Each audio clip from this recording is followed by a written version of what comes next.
on va voir ensemble les nouveautés sur ce 5008 restylé.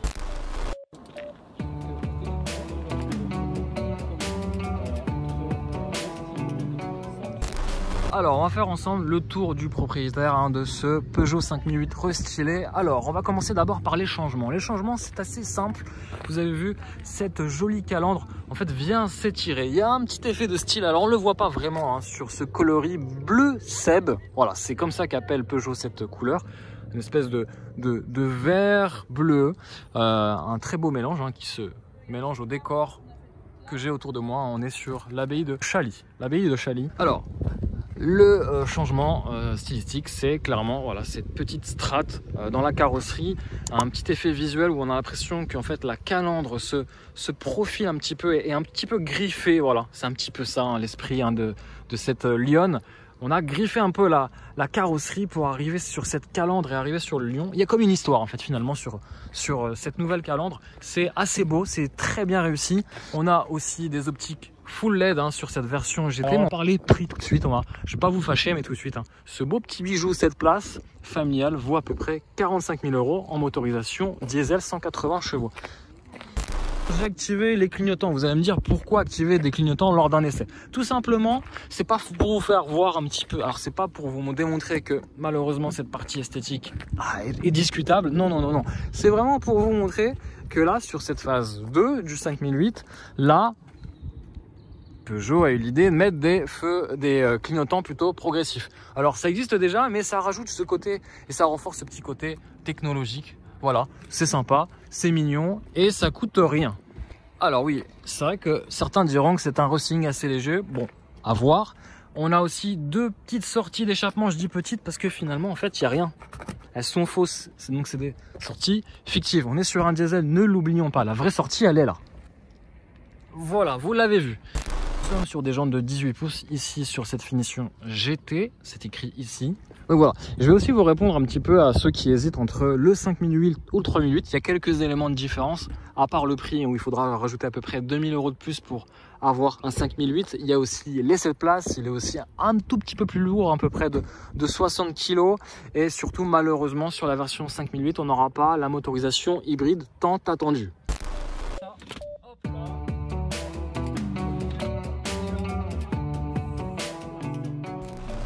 Alors au niveau du volume de coffre, c'est aussi son point fort, puisqu'on a, en plus d'avoir un haillon électrique sur cette version GT, on a 780 litres de volume de chargement. C'est 260 litres de plus qu'un 3008. Voilà encore une fois une note de différence par rapport à son petit frère, le 3008. On a là aussi la possibilité de basculer la banquette arrière pour avoir une version stricte de place et avoir presque 1900 litres de volume de chargement. C'est vraiment une vraie camionnette pour déménager. Qu'est-ce qu'on va faire, Thomas? On va se mettre en configuration 7 places. Alors, c'est vrai que c'est limite une voiture pour caméraman. Tu te mets derrière, travelling, tout ça, tu as de la place, c'est super. Bon, allez, arrêtons de parler. Je vais vous démontrer en quelques instants comment on va transformer ce 5008 en version 7 places. C'est très simple. Alors, très simple, d'une main, j'ai l'autre main est sur... pour maintenir la GoPro, hop, je soulève ça. La petite barre de toit, la petite barre de rideau, hop, je fais attention à pas abîmer la voiture. Ça, on va le mettre gentiment par terre, on fera très attention, voilà. Et ensuite, très simplement, je vais d'abord, normalement, rabattre. Alors, c'est la première fois que je le fais, donc il se peut que je merdouille un peu. Normalement, c'est très simple, je fais ça, hop là, le deuxième, et là, on a 7 places. Alors j'arrive pas à le faire maintenant. On a 2 plus 5, ça fait 7. Et oui, c'est possible. Allez, haillon électrique, on ferme. Et hop là, c'est la famille, on part en vacances. Thomas, t'es prêt? Ouais, c'est parti.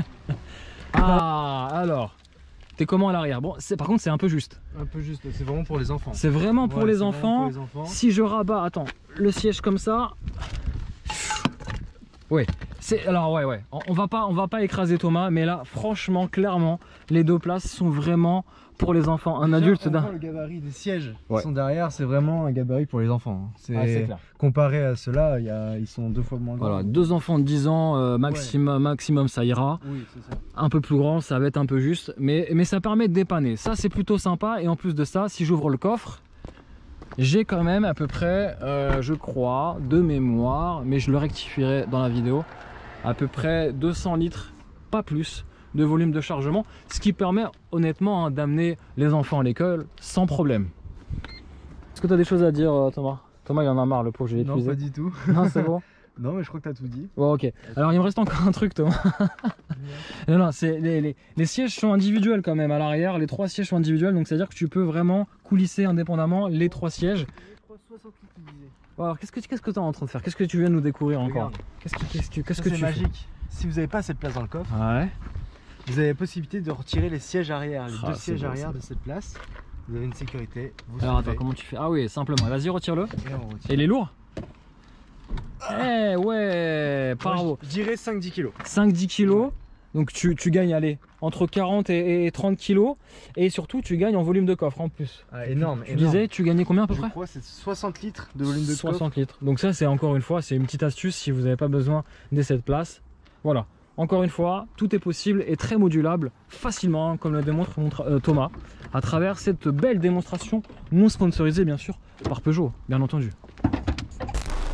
Alors, dans la catégorie des, on va dire des SUV, cette place, il n'y en a pas énormément. Il y a le XC90, mais là il est vraiment très premium, les prix sont très premium. Le Mercedes GLB, tous tout à fait dans la même gamme de prix, autour des 45 000 voire 50 000 euros sur une même motorisation, un 220D AMG Line. Qu'est-ce que vous choisissez les amis? Mercedes GLB ou Peugeot 5008? À vous de me dire en bas en commentaire.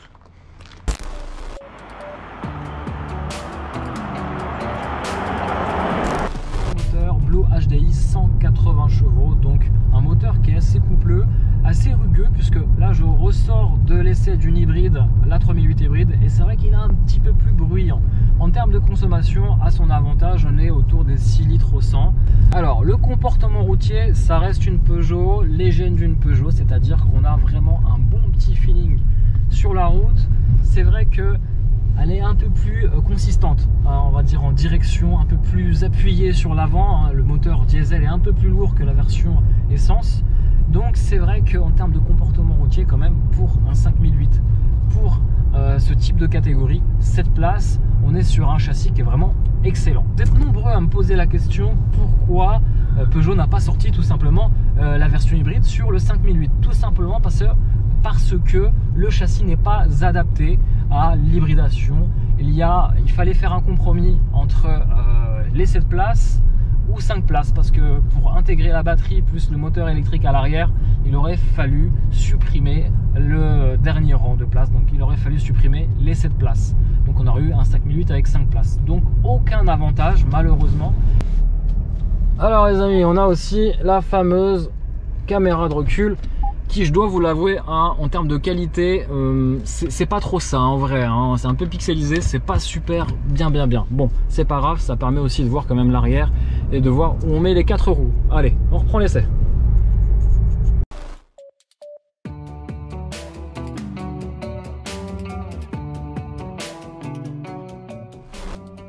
Bienvenue à l'intérieur un petit peu de ce 5008. Alors, les changements esthétiques, j'ai pas envie de vous mentir, il n'y a pas vraiment grand chose. Il y a 2-3 petits éléments qui changent quand même, notamment avec cette dalle tactile qui s'agrandit. On arrive sur 10 pouces, mais vous l'avez compris, hein, la petite astuce chez Peugeot, c'est qu'ils ont grandi la dalle, mais par contre vous avez quand même cet emplacement, cette zone de navigation qui reste inchangée.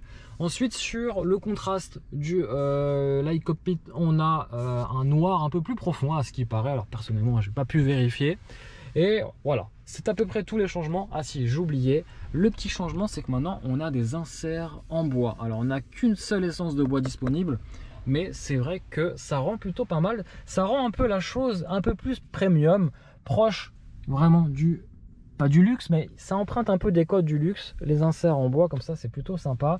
On a cette planche de bord un peu flottante qui, franchement, pourquoi changer un intérieur qui est déjà aussi parfait? Voilà, donc pas de changement. Je pense que si vous êtes habitué un petit peu au 5008, vous ne serez pas surpris. Je ne vais pas vous vendre, vous faire miroiter qu'il y a eu énormément de changements. Par contre, sur l'aspect esthétique, aussi bien sur le bouclier avant que sur le bouclier arrière, le 5008 a eu quelques changements. termes de connectivité, on a une prise USB juste ici. On a un chargeur aussi sans fil ici. Et à l'arrière, on a aussi 2 prises USB pour recharger. Alors les amis, je vous pose la question, est-ce que pour vous, Peugeot n'a pas été aussi loin dans la proposition de cette phase 2 de ce 5008? Je vous pose la question, n'hésitez pas à réagir en commentaire. On est sur une voiture familiale et qui dit voiture familiale dit, dit praticité. Sympa, pratique, pas encore une fois, ça coûte rien, mais on sent que voilà, les ingénieurs et designers chez Peugeot ont pensé à la famille. En plus de ça, ils ont aussi pensé aux fins mélomanes avec le système hi-fi focal, qui est de très bonne qualité et encore de meilleure qualité ici puisqu'on a un volume qui permet justement d'avoir une acoustique très fine.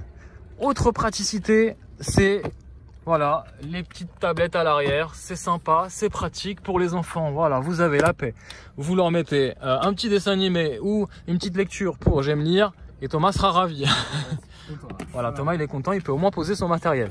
En plus de ça, vous avez un petit filet aussi de rangement. C'est aussi pratique et surtout vous avez de la place. Alors, je vous le disais, ce 5008 il est vraiment dédié à la famille.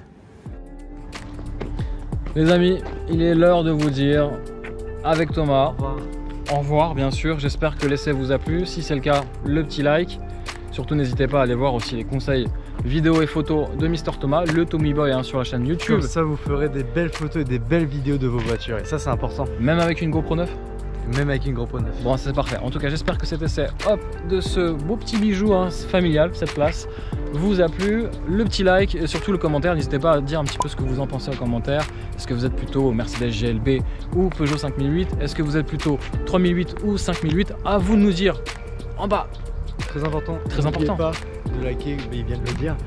N'oubliez pas aussi de vous abonner, d'activer les notifications, très important, les amis. Allez, on arrête de faire l'autopromotion et je vous dis à très vite pour de nombreuses aventures en vidéo et surtout, on lâche pas l'automobile. Ciao, ciao.